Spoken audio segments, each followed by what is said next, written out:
मत भारी दुख लगुच कि एसएसपीटी तरफ एसएचजी फर्मुलेसन होती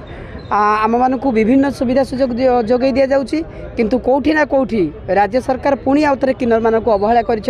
सुभद्रा योजना रे जो ट्रांस वोमेन माने जो माने महिला अच्छा ट्रांस वोमेन जो मैंने अच्छा से सुभद्रा योजना रे अंतर्भुक्त करने कथा जोटा करना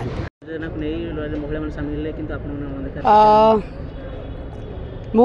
गोटे कथा कहबी महिला सशक्तिकरण को लेकिन सुभद्रा योजना जहाँ इलेक्शन पूर्व निर्वाचन पूर्व थिला केतेकांशरे ठीक अच्छी किंतु मो लिटिल बिट भारी कन्फ्यूज बहुजन व्यक्ति विशेष जो मैंने आमे माने अधिकार पाइछु आ आमे माने ट्रांस वोमेन निजर अस्तित्व पई लड़ाई करिकि आम मानकर अधिकार पाइछु आ सर्वोच्च न्यायालय ठू धरी केंद्र सरकार राज्य सरकार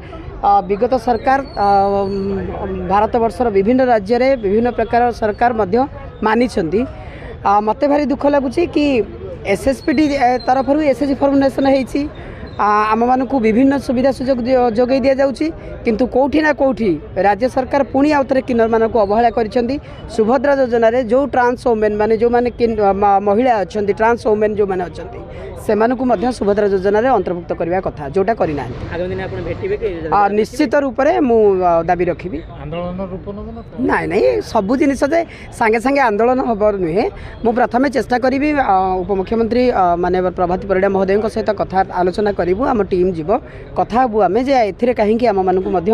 आड करा जाय ना सुभद्रा योजना को महिला माने असंतुष्ट प्रकाश प्रश्न उठाई कि जो भाई प्रतिश्रुति निश्चित रूप से आम मैंने तो शुणु कि 50,000 टंका मिलिबो बोली तापर पुणी कहले जो एसओपी जारी है से 10,000 जो थे कि गोटे माने राखी पूर्णिमा रे आ गोटे हूँ महिला दिवस रे मु किंतु गोटे कथा कहबी मु ट्रांस वोमेन मान कथा कहूँ जो मैंने घर परिवार दुनिया समाजर ताड़ना परिवार सबू छाड़ी कि नारीत्व को छाड़ी ना सुभद्रा योजना रे अंतर्भुक्त करने कथा निश्चित रूप से भूली जाइए ना आम मान कथा तो चिंता करें आम डाकी था आटलिस्ट से विषय आलोचना होता।